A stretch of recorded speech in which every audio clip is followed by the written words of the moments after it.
employees and your customers.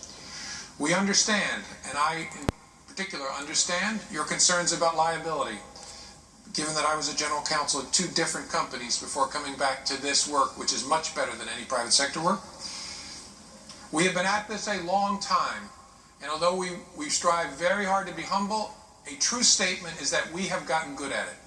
We have gotten good at minimizing your disruption, minimizing the disruption and pain to your employees, and protecting your privacy and your legitimate concerns about competitive advantage. We will not share your data about employees or operations, and we will have adult conversations constantly with you to tell you what we're going to do with the information you give us so that you can make risk-benefit decisions about what information to give us. We will not allow you to be blindsided because we understand that if we do that, you're not going to talk to us anymore. So your main question is, what do we need you to do? We need you to talk to us, to get to know us, to understand what we're like and how we do this work. We need to make sure you understand how important it is to your competitive advantage to integrate the FBI into your risk assessment plan. You spend a lot of time, no matter where your facility is, making sure the fire department has a basic understanding of the layout of your building, so that in the event of a disaster, they can save lives.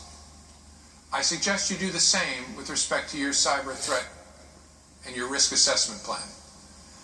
We were able to respond within hours and help Sony investigate, attribute, and mitigate because they had taken the time before the fire to get to know us. Not the details of their business plan, not any secrets of their proprietary information, but we knew their CISO, we knew the basics about their network, we knew who the key people were and what their key facilities and locations were. Armed with that, in a situation with smoke all over the place, we were able to walk to the right place and get the right work done very, very quickly. I believe it is in your competitive advantage to make sure that we have that opportunity if a disaster hits your company. My suggestion to you is, if you are a CISO in a private enterprise and you do not know someone at every single FBI office where you have a significant presence, then you're not doing your job well enough. And I want you to know the commander's intent. Our people are waiting for those phone calls to build those relationships. I liken this experience, this building trust with each other, to a journey we went through between the FBI and the CIA over the last 25 years.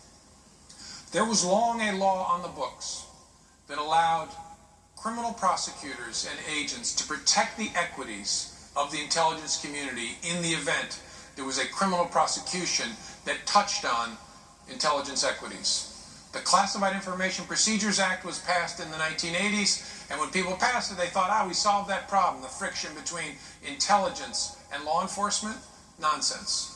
It required trust building, case by case, person by person, so that, to take this example, the CIA understood that the FBI would not burn their equities. A great example of this occurred in the summer of 1998 with the attacks on the American embassies in Kenya and Tanzania. The investigation that followed that involved both agency people and Federal Bureau of Investigation people. And the way we did it was, if people went on searches together to do search warrants in East Africa, we sent people from both organizations. So if something was found that later was going to be useful in a criminal case, the FBI agents could testify about it. It was never going to be necessary to talk about the CIA's activities or its presence. That was consistent with the law, but it required trust building to get there. 3 years later, FBI personnel testified about those searches in a federal courtroom in Manhattan, and the CIA didn't have to be involved, consistent with law and our discovery obligations. Those kind of things built the culture of trust. It's not enough to say, these are the rules of the road in a statute or a regulation. We have to demonstrate it person by person, case by case. And so you're going to see that from us, trying to work with you place by place, enterprise by enterprise, incident by incident, to demonstrate we know how to do this and we will do it well. A brief word, because I can't resist, to talk about encryption and the problem we call going dark. The issue of going dark which is the term we use to describe our increasing inability with judicial authority to get access to information that sits on a device or that is traveling in real time. The challenge we face is that the advent of default, ubiquitous, strong encryption is making more and more of the room that we are charged to investigate dark. There was always a corner of the room that was dark. Sophisticated actors could always get access, either for devices or for live comms, to encryption. What has happened just in the 3 years that I've been director, post-Snowden, is that that dark corner of the room, especially through default encryption on devices, that shadow is spreading through more and more of the room.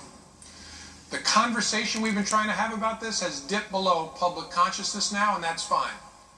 Because what we want to do is collect information this year so that next year we can have an adult conversation in this country.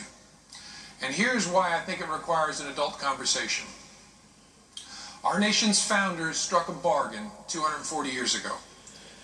In our great country, we have a reasonable expectation of privacy in all of our private spaces, in our houses, in our cars, in our safe deposit boxes, in our devices. And that is a very important part of being an American. The government cannot invade our private spaces without good reason that is reviewable in court.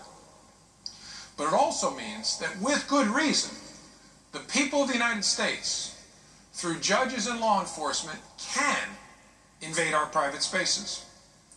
That is the bargain that has been at the heart of ordered liberty in this country since its founding.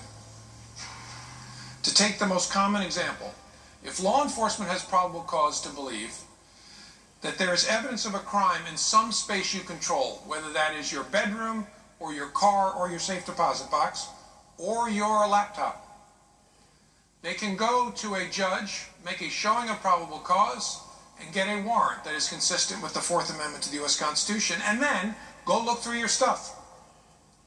They can search wherever the judge says they can search. In your closet, in your dresser drawers, under your bed. They can take whatever the judge says they could take. Even our memories are not absolutely private in the United States. Even our communications with our spouses, with our lawyers, with our clergy, with our medical professionals are not absolutely private, because a judge in certain circumstances can order all of us to testify about what we saw or remembered or heard. There are really important constraints on that. But the general principle is one we have always accepted in the United States and has been at the core of our country. There is no such thing as absolute privacy in America. There is no place outside of judicial authority. That allowed us to achieve two things we all love dearly: privacy and security. Widespread default encryption changes that bargain. In my view, I think it actually shatters the bargain at the center of our country. There's something seductive about the notion of absolute privacy. Even when I hear it, I love it. I have an Instagram account with 9 followers. They're all related to me, except for one serious boyfriend who may someday be related to me. I let him in at my daughter's request. I don't want anybody looking at those pictures. Right? There's nothing inappropriate, but it's private to me. It is seductive when I hear someone say, absolute privacy is the paramount value. Our devices are designed to ensure that privacy is absolute in America. And then I stop and I step back and I realize, we've actually never lived that way. That is a different way to live and changes something at the center of our country that is really important. For our case, it affects our national security investigations and affects our criminal investigations.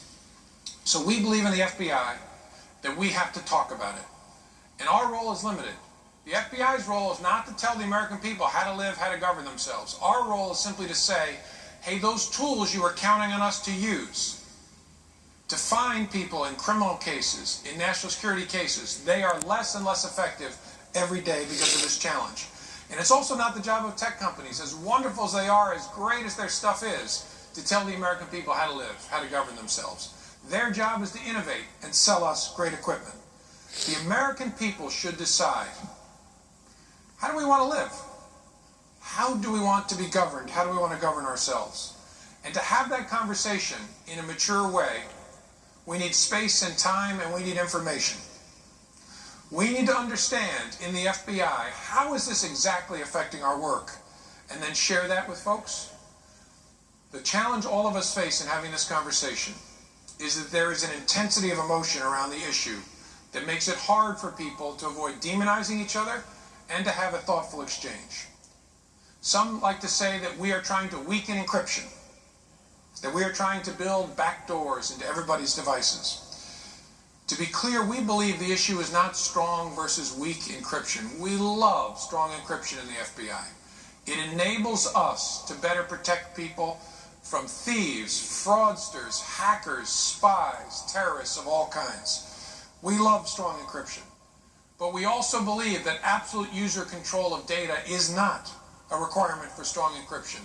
A whole lot of organizations, including our own, issues personal electronic devices to employees and still retain some control over those devices for security and business reasons. If those organizations, including my own, is served with a warrant, those organizations are able to access the information and comply with the warrant. The ability to do so, by design, does not require weak encryption. That's the reason I often describe this as a really hard problem, but actually not a technical problem so much as a business model problem. That doesn't make it any easier to solve, but I believe that's a fair description of the challenge we face. So, we believe in the FBI that we need a conversation. If at the end of the day the American people say, you know what, we're okay with that portion of the room being dark, we're okay with, to use one example, the FBI, in the first 10 months of this year, getting 5,000 devices from state and local law enforcement and asked for assistance in opening them, and in 650 of those devices being unable to open those devices. That's criminals not caught, that's evidence not found, that is sentences that are far, far shorter for pedophiles and others because judges can't see the true scope of their activity. We should not drift to a place where a wide swath of America is off limits to judicial authority. Tech companies last year wrote a letter to the president that I found honestly depressing, a little disheartening, because it was a letter that wonderfully described the benefits of encryption. And as I read it paragraph to paragraph, I thought, yep, absolutely, absolutely. That's really, really important. That's really, really important. And the letter ended without any acknowledgement of the costs of widespread, ubiquitous, strong encryption, especially by default. And my reaction to that was, either they don't see the costs, or they're not being fair-minded about acknowledging the costs, which is going to make the conversation even harder, and that's a bit depressing. So, we need a conversation that needs to start from a place where we recognize that there are no evil people in this conversation. We share the same values. We all care deeply about the same things. Privacy on the one hand, security and safety on the other. We may weigh them differently. I may see the world more darkly than somebody who lives in sunny Silicon Valley. I may overweight the dark side. But we have the same values. That should allow us to have a thoughtful conversation without demonizing anybody or trying to bumper sticker anybody. I hope you will participate in that conversation, and that we can have it next year when we're not engaged, as you may have heard, in an election. So to finish, I don't know whether we can stay ahead of the cyber threat. I think talking about it that way actually shows hubris. We can hope to mitigate the threat, reduce the threat, send messages that change behavior. In the face of a threat unlike any we've seen before, we need enough humility to be agile, enough humility to take feedback from our partners to figure out how we can be better. We definitely need each other. Thank you for being part of that. Thank you for the help you have already given to the FBI, for the advice, for the feedback, for the assistance. I hope you will continue that, and together we will make our world a safer place. I look forward to your questions.